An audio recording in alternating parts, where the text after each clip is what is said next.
Hello, ako si Cardinal Wise. Sasabihin ko sa iyo ito, ang Masaya ay bumalik. At sinabi ko sa iyo sa nakaraang video. Ang kanyang pangalan ay Real, na ang ibig sabihin ay salita ng Diyos.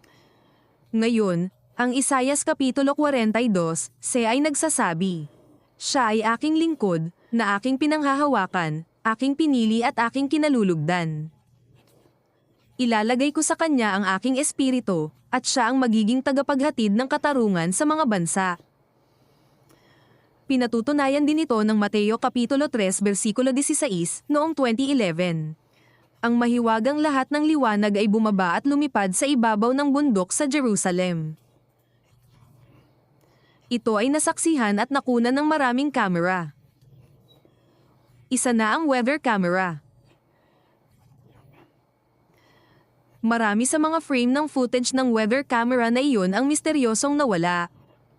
Nagtataka kung bakit.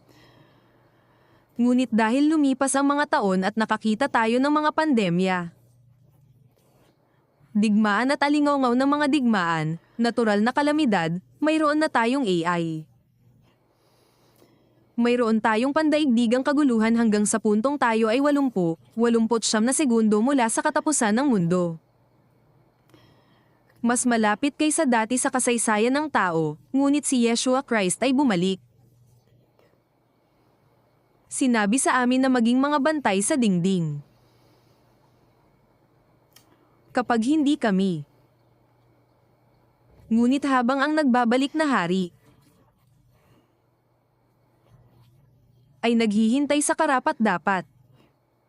Ang karapat-dapat na dumating at sumunod sa kanya at gaya ng sinasabi ng mga Gawa Kapitulo 1 versikulo 11.